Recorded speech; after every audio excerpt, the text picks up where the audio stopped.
Time set for final settlement conference. Have you guys talked? Have you been able to resolve anything? Not really. I don't know if we've had some emails in the last week, but I don't think there's been any movement on resolution. All right. So where are the parties? I guess where. Well, Your Honor, the overview is that Ryan is now 5 months late on rent. Last payment was in August of 2023. Filed this non-payment of rent action after serving him with the non-payment of rent, properly serving him with the summons and complaint after waiting period. And at that time, during the first hearing, Mr. Halicki informed Judge Barr that he was unable to make payment. So we proceeded to a second hearing in front of Your Honor.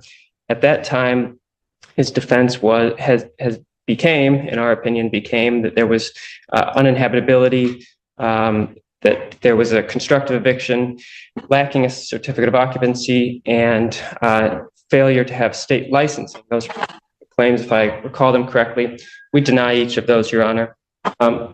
Each of those points, we have in the interim sent a 30-day notice of eviction. Our last offer was to drop the money judgment and to allow Mr. Halicki 20 days to move out. That remains on the table, Your Honor. I believe that to be a fair, very fair settlement proposal on these facts. It's a month-to-month lease. Any notion of constructive eviction is moot over the term of the lease. If this was a year-long lease or a life tenancy, you would be able to say after 1 month, I didn't ask for argument. I'm sorry, Your Honor. So, sir, where are you? I'm pretty much already in the process of moving. All my belongings are pretty much already gone out of the premises. Okay. I'm just still there helping my wife still pack, and because she's still going to have another eviction on her if they presume to go against her, because they didn't include her in this one. I'm not sure why. But my claim. Okay, I get it. So that's your wife. Yeah, or fiance, if you want. Fiance. Okay. Well, there really is a difference, but I get you. She's in the premises? Yes, as well as our 2 kids. Okay. Was plaintiff aware of that? Plaintiff was aware, plaintiff's counsel not as aware, but the fact is, Your Honor, that this is an oral lease and Mr. Halicki was making all payments to my client's knowledge. My client did have knowledge that there were. Okay, so we got a problem though, because when this was filed, typically it's filed against the person and then all other occupants. Yes, Your Honor. And this was not. Correct. So if he leaves, then what is plaintiff intending upon doing? Because this is now a mess. We have already served a 30-day notice on Mr. Halicki and all occupants. That 30-day notice was sent approximately a week ago.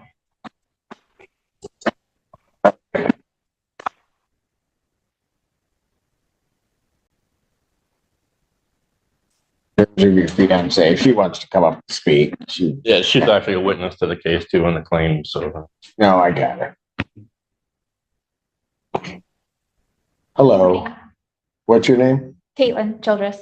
Oh, and you are residing in the premises? I am, yes. All right. So here's a suggestion I'm going to make to both parties, because everybody's going to be running up expense, running back and forth, doing whatever, and just to try to come to some resolution of the entirety of the matter. Are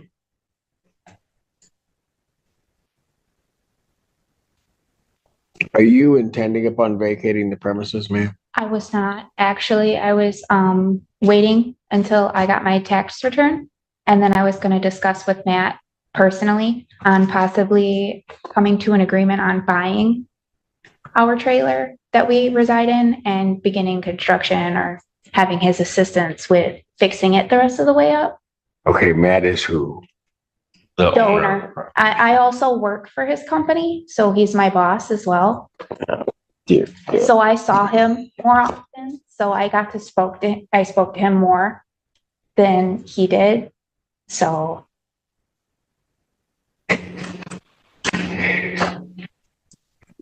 I take it by the look on your face, counsel, you didn't know that either. This is news to the plaintiff's counsel. it's slow season too, so I mean I haven't seen Matt in a few months. So I'm more of a seasonal because it's landscaping. Okay, so you work for the owner of the premises. You're waiting on a tax return to see if you can purchase the trailer, then fix it up and still reside there. Yes, I would like to remain in the area. I like the school district, and my son has been there for the last 3 years. So Okay. And you're just gonna move out. Yeah, if you want to pursue judgment on this, I'm completely fine moving forward as far as me, as far as her. I mean, I can't speak on her end. Okay, so here's gonna be.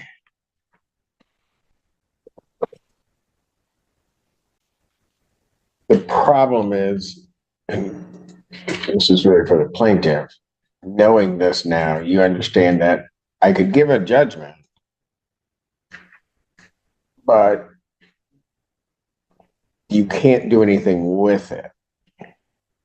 I mean, yeah, I mean, there's no way that you could do, I could give a judgment for possession, but I don't know that that's gonna help anything because you can't, I wouldn't issue a writ because there are people in the premises. we also never signed a lease, Who didn't? either of us. No, I know, and that's why you're getting the 30-day on it. I think, Your Honor, plaintiff would be satisfied to put the timing of everything on the 30-day notice, go to have a hearing, get the writ issued. Right. And I don't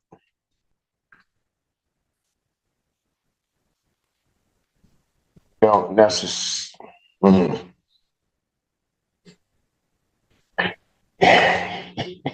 Okay, so part of the problem is going to be is that was the 30 days sent to It was her? first class mail to, it was addressed to Mr. I actually have the paper, yeah. I received it in the mail on Monday. But So still, were you on it? No, it now says Ryan / and or occupant. So if you want. Got it. No, that's fine. Okay, so that says that. Okay, so I get that we could do the timing to try to do that.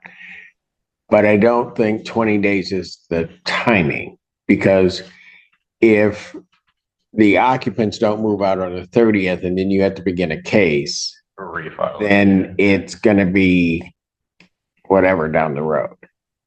So, well, let me ask this.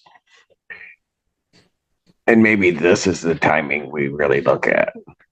When are you planning on getting your tax return and having this conversation with the owner? well, unfortunately, without a vehicle, I'm at the mercy of my neighbor. I already have all the paperwork I need to go and file my taxes. There's an HR block in town in Manchester. I plan to do that as soon as possible. The whole situation is unfortunate. I didn't see it coming. This has been the plan for a long time to get my taxes and possibly come to an agreement on buying the trailer. So this all kind of hinders that. And me being seasonal, I only worked 2 days a week doing flower bed maintenance. And then I also got a second job at a landscaping company in town. So,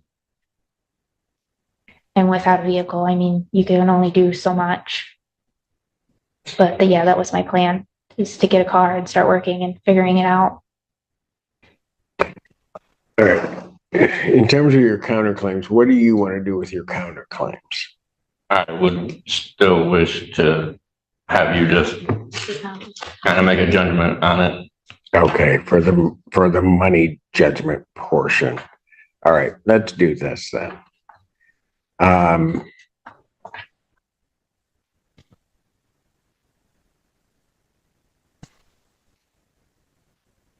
That 30-day.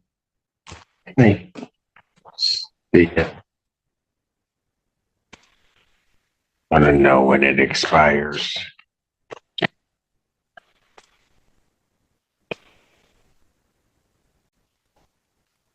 You would know something regarding the purchase, your taxes and the purchase, and whether or not that's going to even happen. Yeah, it should be within the next 3 or 4 weeks if I have them filed in the next couple of days. Gotcha. But then you'd also have an answer from the owner, you think, by that point? I haven't heard from him or spoken to him in a few months. So I don't know. Typically, when I went to work, I spoke to his manager. So, I mean, I don't know where he is. I know where he lives, but. So here's what I'm going to suggest. You're actually moved out. Yeah, most of my belongings. Yeah, the only purpose I'm just solely there for is just still helping pack up the remainder of the house, because under my pretense, he's probably not going to make a deal and we're still going to have to vacate. So I'm just pre-planning and. Yeah, we don't have a whole lot of family for 4 people to go and stay at somebody else's house. So it's a conundrum, to say the least. All right. Okay, so timing wise, and I think what council says may be appropriate, but that notice to quit expires on the 22nd. Just giving my best guess. If you filed then that's a Thursday, it expires. So even if you filed on the 23rd, but more likely you filed that Monday, the 26th, right? I would have to look at my calendar, but that's a fair assumption, Your Honor. Yeah, so I'm just saying, if you filed it on the 26th, you're gonna get that's a February. If everything goes like it should, you'd have a first hearing on that case on the 8th of March. And then the second hearing would happen on the 15th of March. That's right. And I might be off by a week or so on that, but that's my best estimate of what would happen. If there's no deal made, let me ask this, you guys have to move, let's say. Can you move by the 15th of March? Oh yeah, absolutely. Like I said, I can probably have the whole place packed up and already ready to go out door by then. So if there's a judgment, we can be out within whatever you grant. Yeah, but okay. So I guess here's my thought is that you get your taxes back, you say, I want to purchase it. And let's say worst case scenario, owner says no, or you can't get through to the owner. I moved to Tennessee with my grandparents. Pardon? I moved to Tennessee with my grandparents. That's my only option, really. Okay. And would that happen by the 15th of March? Probably not. My son's still in school, so Right. I'm kind of in a situation. I don't want to drag him out and have him miss anything and then not know where he's going. And Okay. I still don't have a car, so even getting anywhere would be impossible. So, I mean, if he does say yes and the price is reasonable, given how much money we've put into the trailer personally before he bought the place, I'm hoping it's reasonable because it's a trailer park. So we got one piece missing here. So I don't know.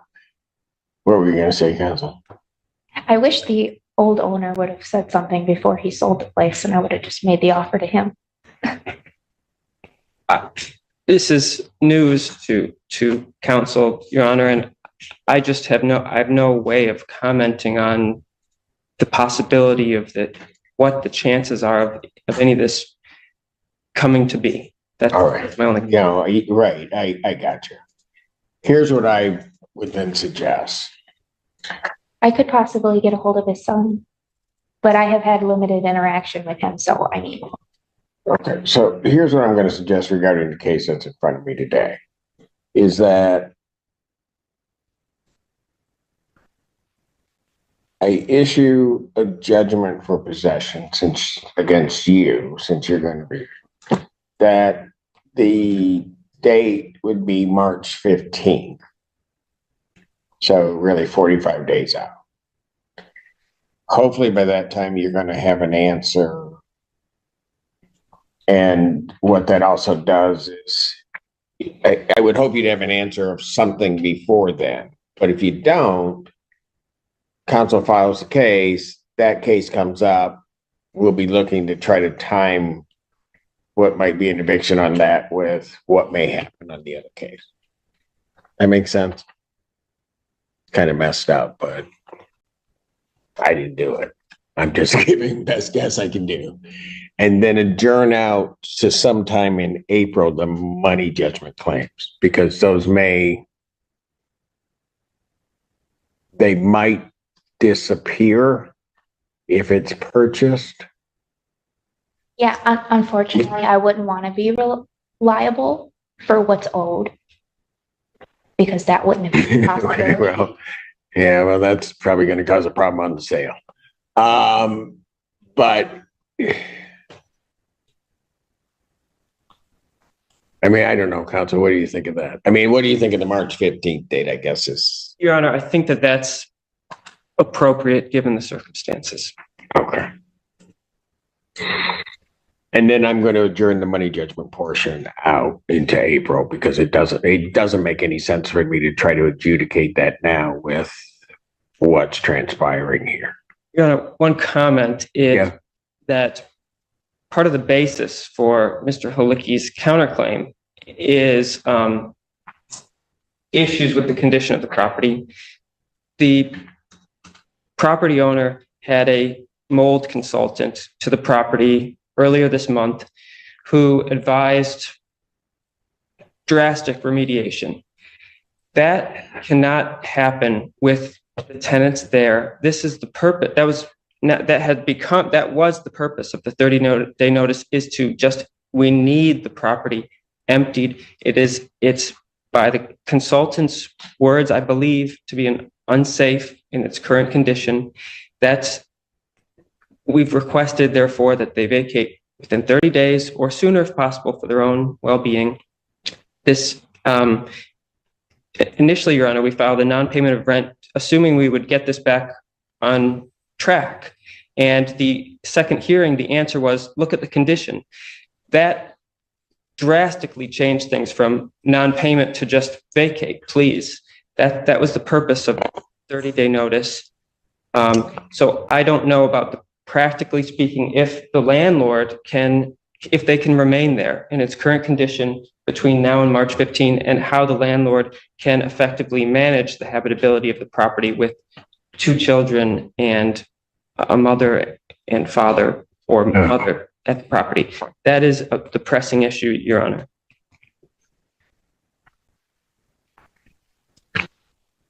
You guys just keep adding things and make it hard. Ma'am, you've got 2 kids there. Yes. So let me. Had the roof been done? Pardon? I was saying, if the roof had been done prior to waiting 6 months, the damages wouldn't have been as drastic. Okay, I get that may be the case. I'm not going to, at this point, worry about how it got to that point. I would more worry about were you aware that somebody was saying that that people shouldn't be in the premises? And if you look at the pictures, it's clear as day. No one should even be in there. Our kids. no longer, in the beginning when we moved there, they had their own rooms. It was fine. You know, we replaced most of the flooring because there was water damage. The previous owner said that the roof had been redone in the last 3 years, and we didn't worry about it. And it progressively got worse. So for the last year and a half or so, they've been sleeping on the couches in the living room. They don't go in their bedrooms anymore. I mean, Okay, but it is a situation that our biggest problem is our son is still in school in the area, and there aren't a whole lot of places. We're out of options basically at the moment. okay. I mean, if there was another, I get the point that there's money owed. There isn't. Okay, but here's what I'm saying. I'm not, right now, I'm not gonna worry about the money being owed. I'm not gonna worry about any of that. What it sounds to me like is that, and I'm not even at the point of saying, I'm not trying to place blame anywhere. I'm not saying that. You and 2 kids are residing in a place that is on the verge of becoming uninhabitable. I mean, that's the reality, right? Yeah, unfortunately. And the reason that you're there is because you don't have any other way, any place to go. Exactly. My point Okay, hold on, was, just stop for a moment. I want to make sure I've got a clear picture. Mhm. Plaintiff, rather than initially pursuing the 30 days, just trying to get into the premises, so takes the quicker route, does the 7-day, but then the claims come up and now you just do the 30-day because you need them out. So, as I'm listening to both parties, what it seems to me is that plaintiff wants you out because they need to do something. Mhm. You guys need to be out because it doesn't sound like that's a safe environment for you and your kids. All right, let me ask you this. Have you contacted Hawk? You don't even know what that is. You probably haven't because, I was hoping that there would be another trailer in the park temporarily. But that's not likely for him to agree to because of what's owed. I completely understand wanting it, the safety measures and things and wanting to get in there and take care of it. But okay. I've tried getting. Maybe people are not hearing me. You guys need to be out. Yes. And all the other stuff is whatever it is. I mean, it's going to work itself out, but you guys need to be out, but you need to be able to have yourself housed someplace. I mean, that's just the bottom line to this as I see it. Yes, Your Honor. Mhm. Okay, you're going to need, can we give her a number to Hawk? All right. Amy's not here today. All right. I'm going to give you a number. You need to call there. Indicate that basically, you're a single mom, you've got 2 kids, that you need to relocate. Yeah, emergency housing. Well, yeah, but they're going to need to relocate you. Yeah. His mother kept bringing up Section 8, but she doesn't understand that. Well, no, that's a huge list. Here's what I'm talking about here. What I'm talking about is we have services that will do, on their criteria, will relocate you on an emergency basis. Now, whether or not they consider the circumstances to be that, that's not my call. All right. But bottom line is you need to get out. You're about out. Well, your property is, whatever, and they're packing up the other thing. I would suggest, since both parties are in agreement that the unit is or should not be occupied. I mean, that's what I'm hearing here. That you proceed along the lines of getting yourself out. But I would call Hawk right away and indicate that you have to get out. Now, has any government authority been out there to inspect the premises? Nope, and I filed a complaint with the state, and they're according to me that it falls on the city's problem, and Correct. That's exactly what happens. But call Hawk. What I'm going to do, council, is I'm just going to put this out a couple weeks so that we can. I think that's appropriate, Your Honor. Really, the timeline should be oriented to the 30-day notice.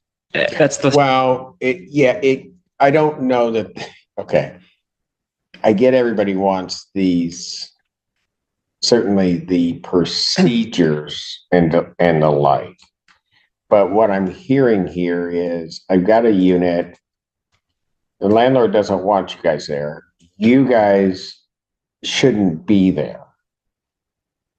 I mean, for various reasons. You know, you could say it's because you haven't paid. It's because you shouldn't be there because it's dangerous. I couldn't agree with you more. Okay, so I think that's what has to happen. Is that you guys have to get out of there. And what you have to do is you have to find a way to get out. I don't think the 30-day, although that's sitting there in the background, that timetable shouldn't be dictating anything. If you called Hawk and Hawk said we've got a place that you can get you and your kids to tomorrow, you should likely do that. Oh, yeah. Yeah, Right? yeah. So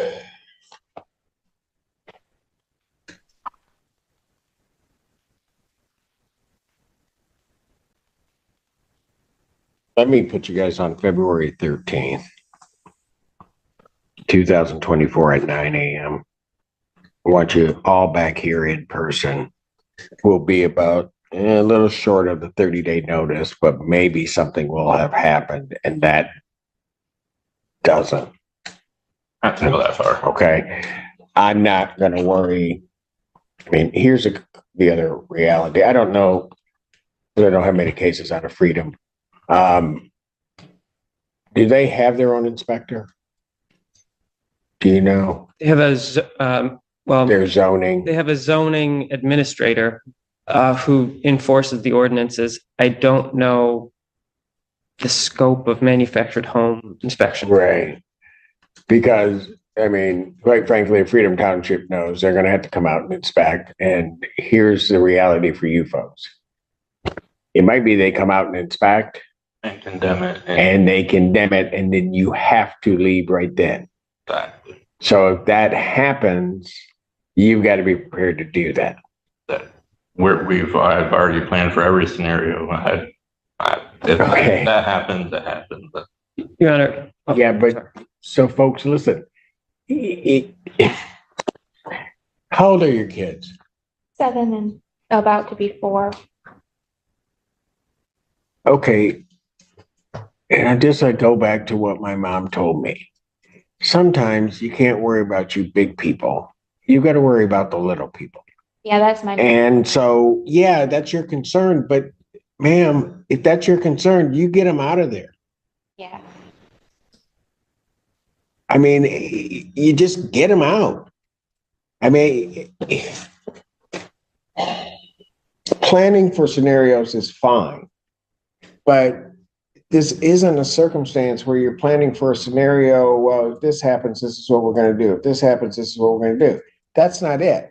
The reality is we have to get out.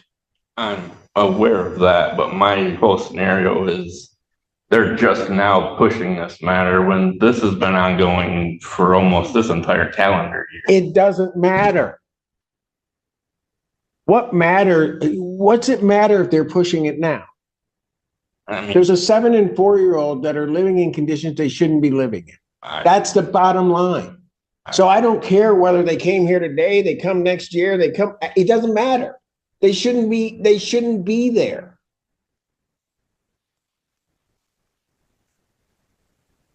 And since they shouldn't be there, you've got to get them out of there.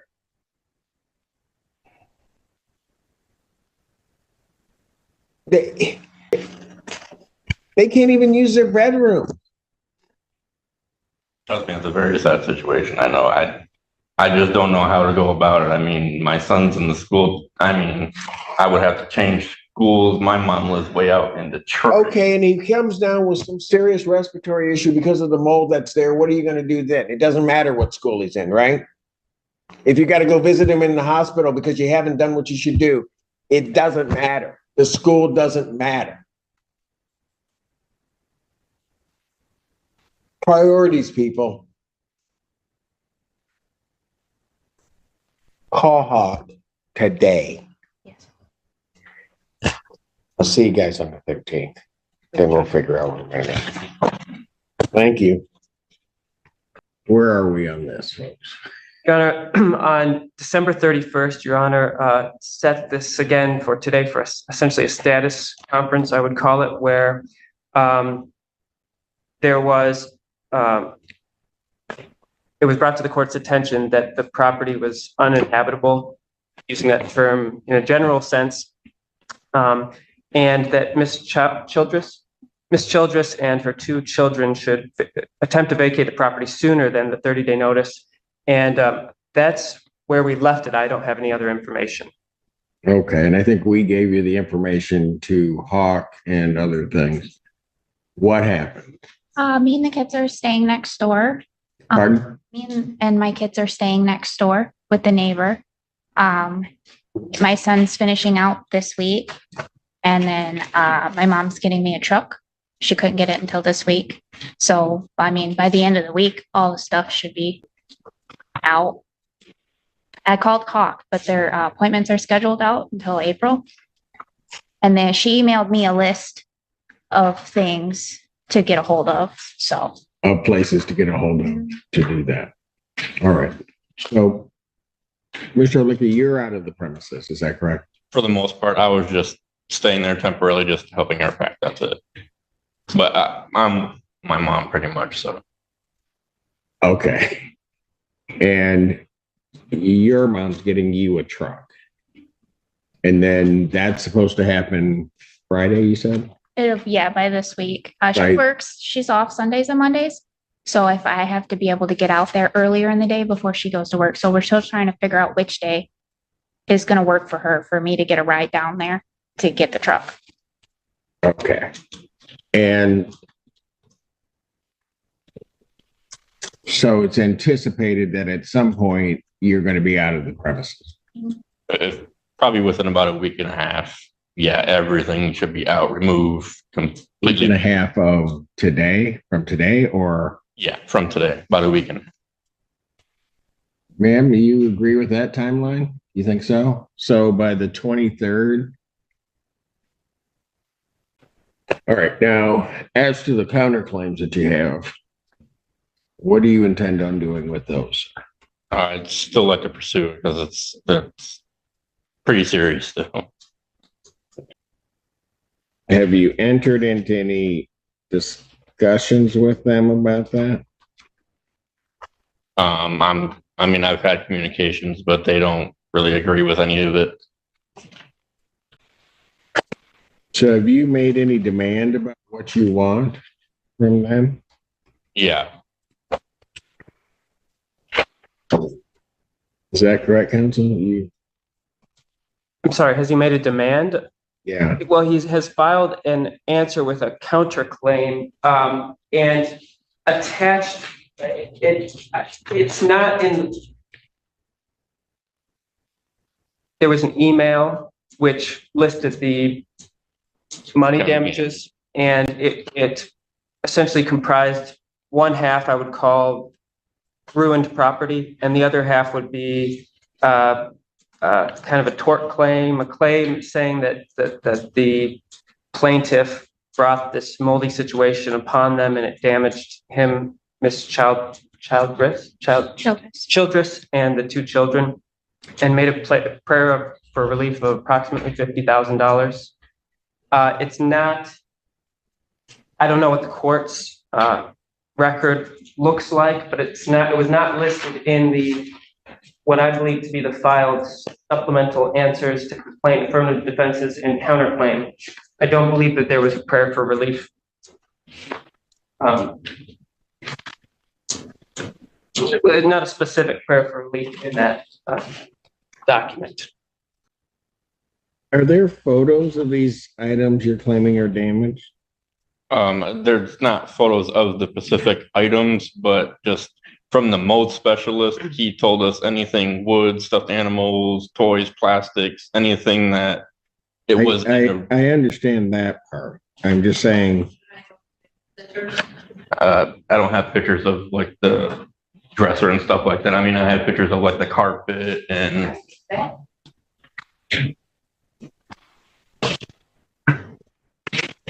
Let me ask you this.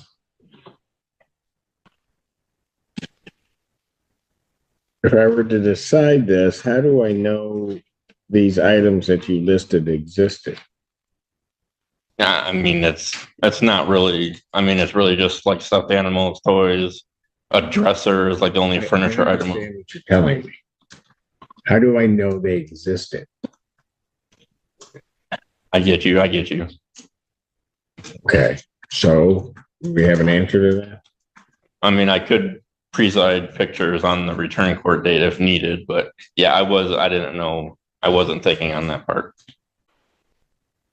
I mean, you've attached a value to these items. Right. How'd you come up with those values? Pretty much I just went like on Craigslist, Facebook Marketplace, and it's very reasonable. I pretty much just got like the median of what it would cost to replace it. Like even a dresser, I've only claimed like $60. I mean, you can get a dresser for $60. I mean, I don't need, a $300 one or nothing like that. Well, understand that if you're claiming that the plaintiff caused the damage, what you're going to be entitled to is really the value of the property destroyed. Okay. And so I think the thing you need to think about is this, that if you had a dresser that, let's say, is 10 years old, right?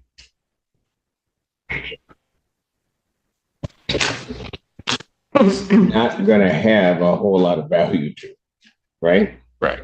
Furniture typically doesn't have a whole lot of value once it's used. I see on your list that there's carpet. Well, was that a rug or was it carpeting that was down in the premises? It's brand new carpet that we laid when we first moved in and the padding underneath. It was just in that one room. Okay. So how many years has the carpet been there? Probably just about a year.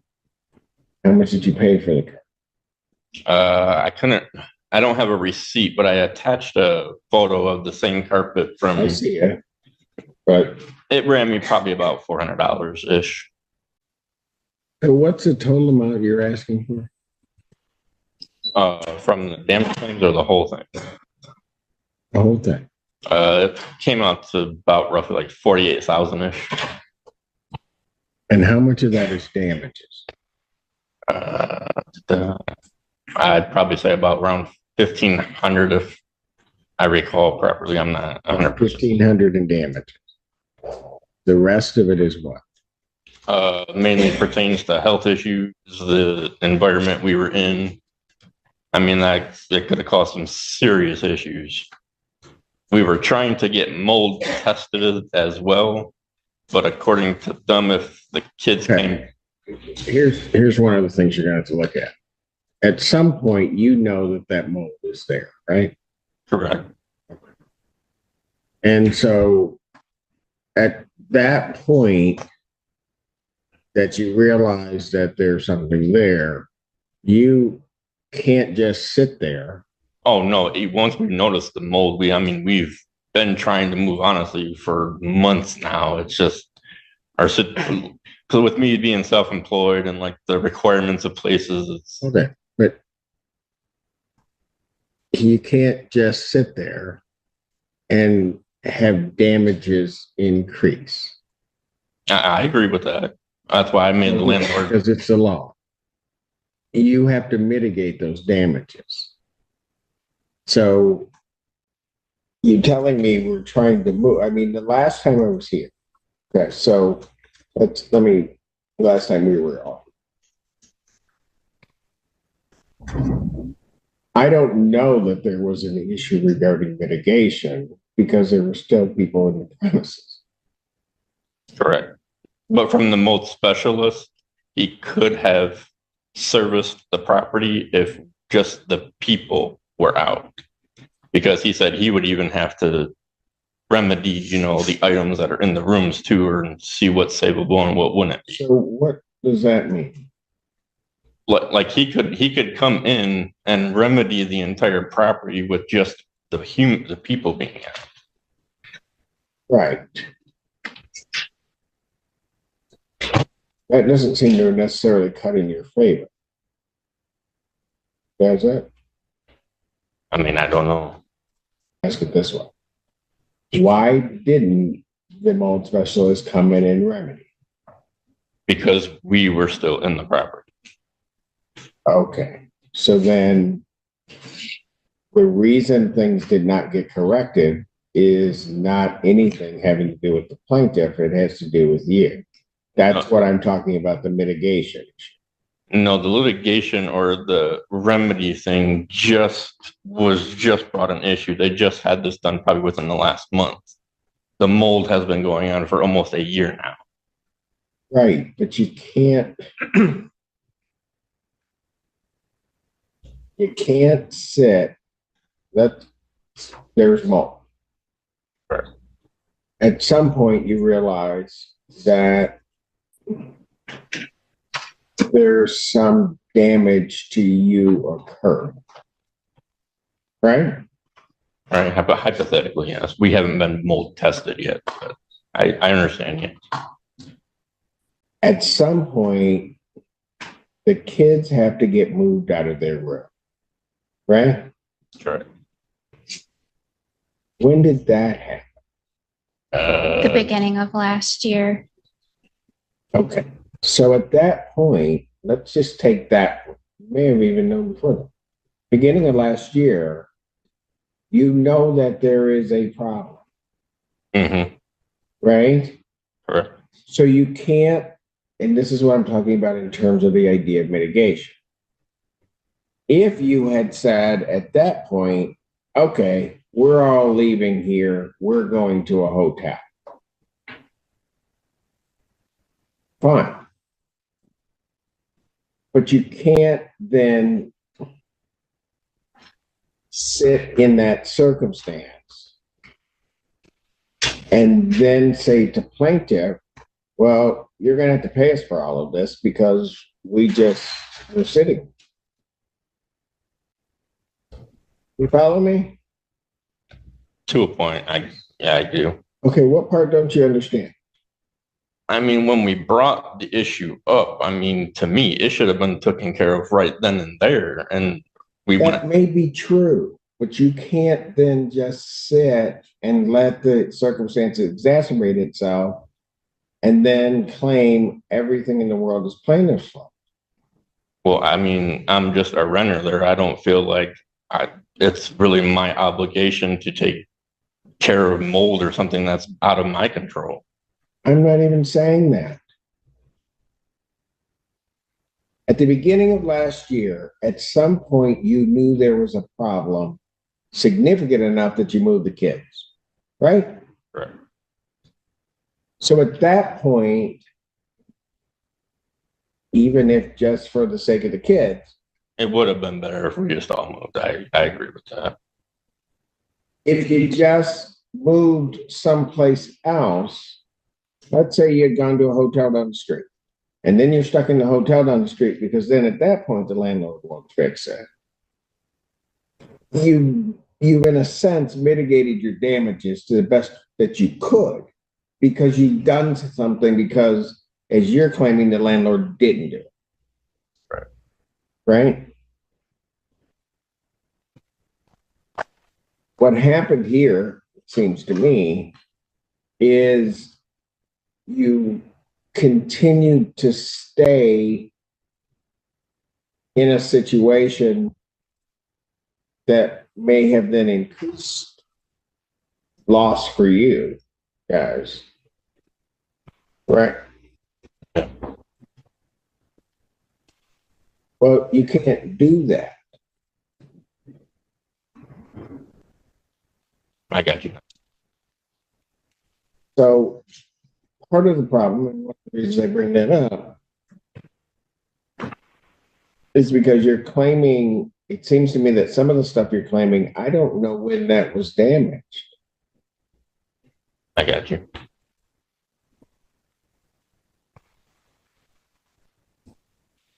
Put it another way, if you had said, this place is doing whatever, it's probably damaging all of our stuff, and you guys get yourselves out, you move to a hotel, you then get your property out as best you could, put it in storage, and then say, Mr. Landlord, you need to fix this. That's a whole different ballgame. I got it. But that's not what happened here. In fact, the mitigation, so, and again, even at this point, right now, as we sit here today, you still haven't vacated the premises. My point to all of that is, and I just bring up the questions, quite frankly, that the court would be asking about the value of the property. What did you purchase it for? You know, if I had to decide this case, I have to first of all know that the property existed. Put another way, you can't all of a sudden claim landlord's responsible for the diamonds that fell through the floor because they didn't fix the mold and there was a floor, and so now the diamonds are gone. Same thing with the dresser. I have no idea whether it was there. No, I understand. Presuming that there would be one, but I don't know.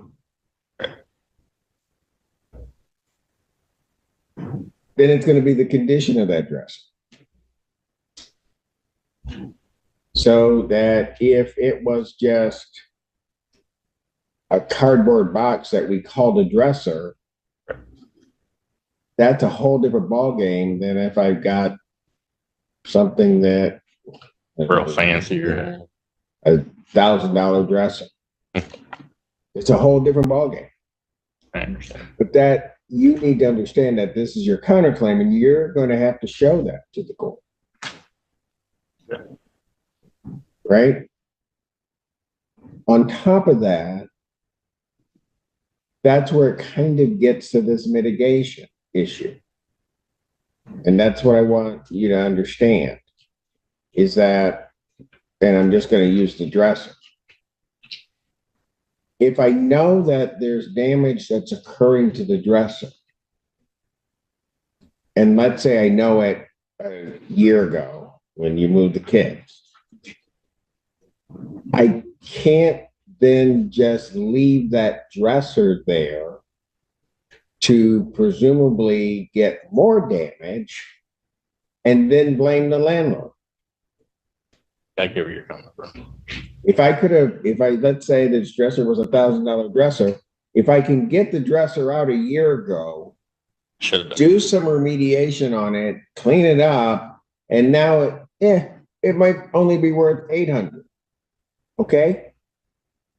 Then maybe you can go to the landlord and say, yeah, you know, there was about $200 of damage that occurred. That's very different than the same scenario. I had this $1,000 dresser. I just leave it there And let it get and worse. just let it go to zero where I can't do anything with it. And then say to the landlord, you owe me $1,000.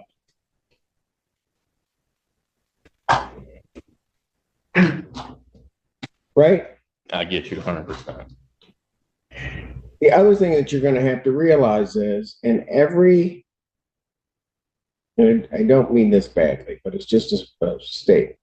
Every man's junk is their treasure, right? There's stuff in my house that has a great deal of value to me. It has no value to anybody else. I don't know why, but it just doesn't. You're correct. So some of the stuff,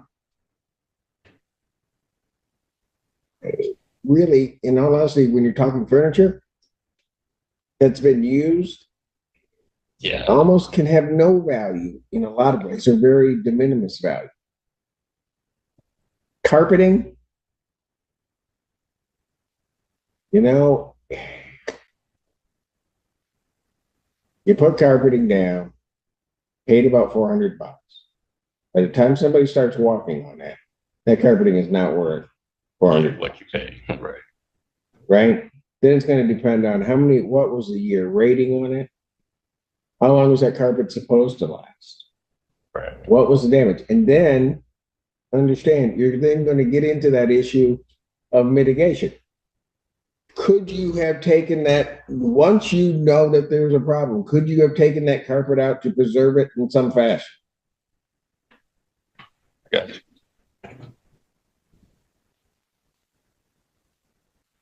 You follow me? Yes, sir. Now, what's the other part of these damages you're claiming? The bulk of it is just like the health risks that were presumed to the premises that anyone could have really gotten sick. Right. So here's what's going to happen. Here's what's going to happen. You can go get mold tested. Right. Yeah. Once we're out of the premises, we already planned on doing that. Okay. So what are you claiming came out of this for all of it? I mean, we don't know if anything, but I mean, I've been coughing like a lot more. I mean, my kid's been. Okay, welcome to the land of COVID. Go Right. ahead. But my son's been, same thing, getting a lot more sicker than often. I mean, I can't really prove that it was because of the mold. Okay, but listen, that's what you're going to have to do. I mean, if you're telling me that the landlord's responsible for that,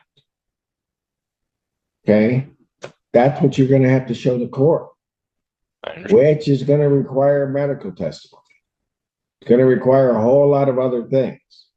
Because and I just want you to understand what you're doing. Even if you go get mold tested and a doctor comes back and says, here's something in your system that we think is wrong.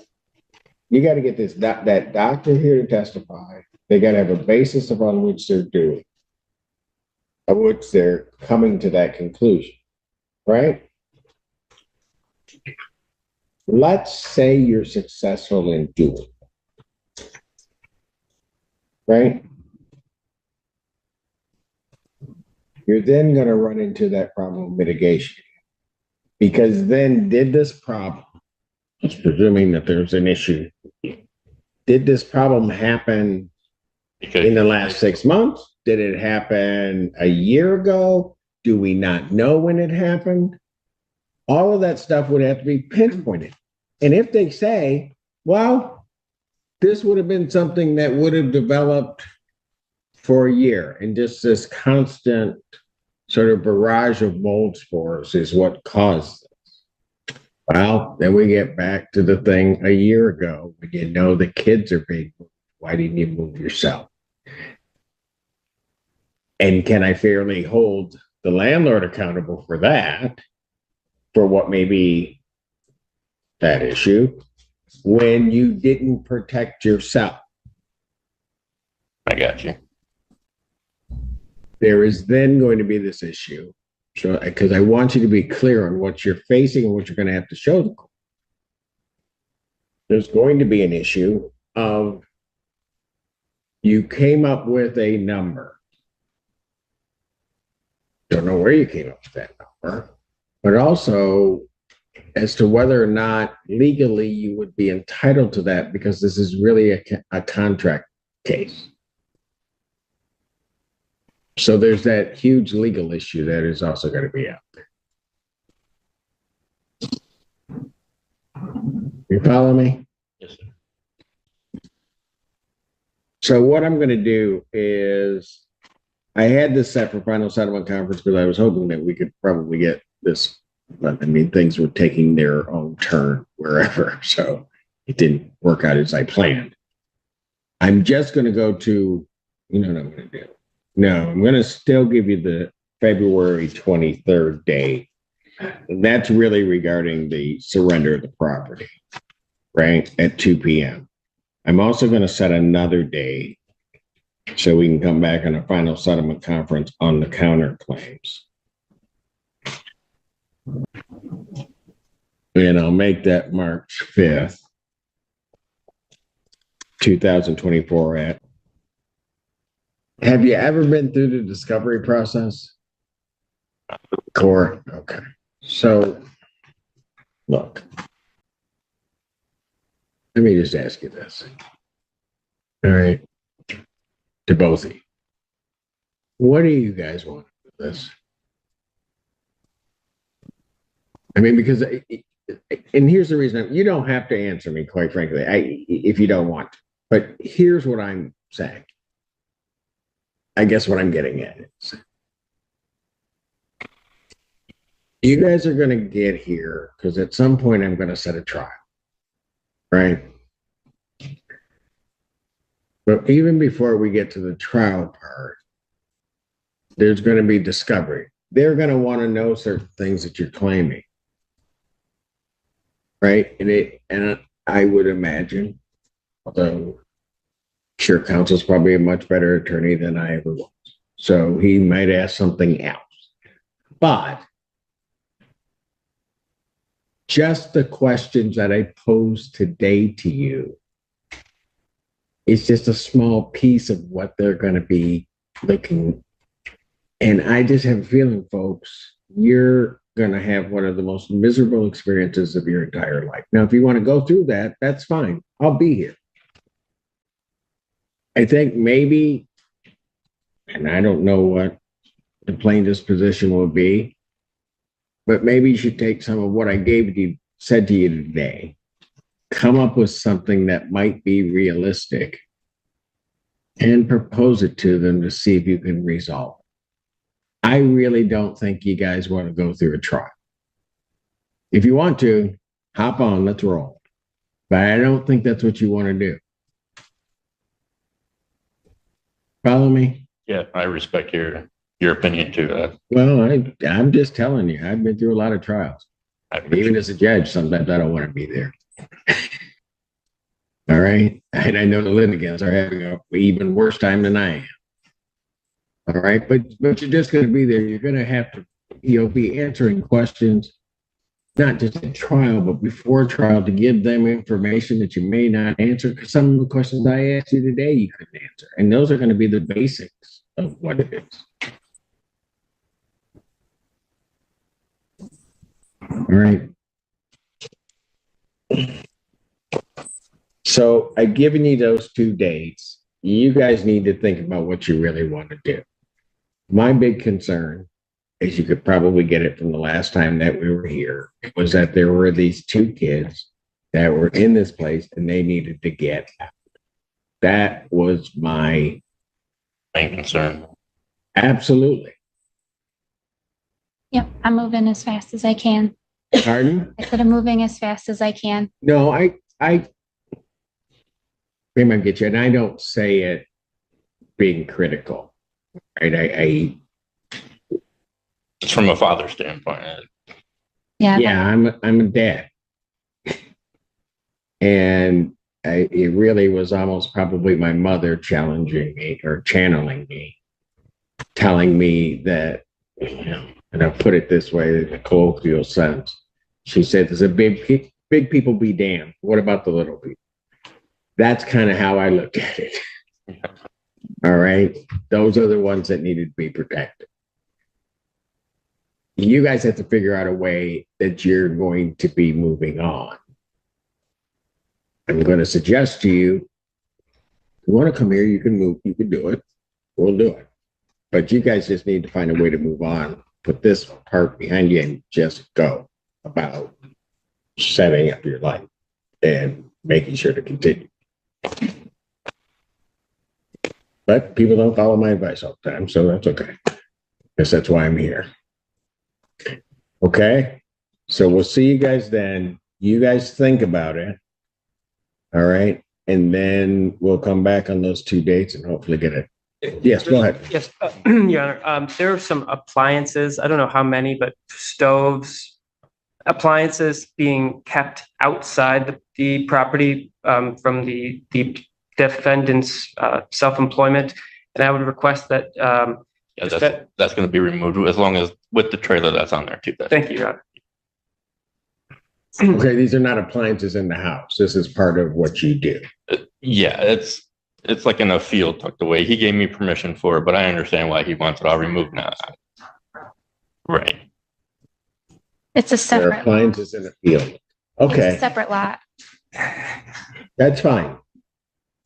If vacating the premises means you're getting everything off of there, Correct. Thank you. including Thank you, Judge. appliances running through a field. All right?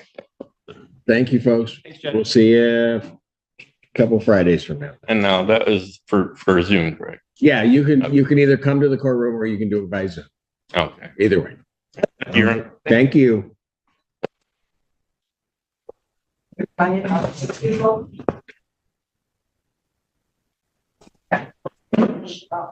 She needs to close her mouth. for her to come back. Yes. Can you come up to the podium? What's your name? My name is Diana Leck. I am Ryan Halicki's mother. And did you have something you wanted to say? Well, You have a whole lot when you were leaving. yeah, because it just upsets me because I think it's kind of being pushed over to the material things and his property, when in reality, this issue's been going on. I understand all of that, ma'am. I've been through every one of these hearings. But one of the things is that people may not like what I say or what I'm telling somebody. I But you understand will that. always leave here in a respectful manner. I know. I have a big mouth sometimes. You do. I And apologize. that's why I could hear it. So I'm going to give you this. I'm just going to let you go with a warning this time. But if you come back and you act that way again, that gentleman behind you, that's who you'll be going with. Am I clear? Yes, sir. Thank you. You may leave. Thank you.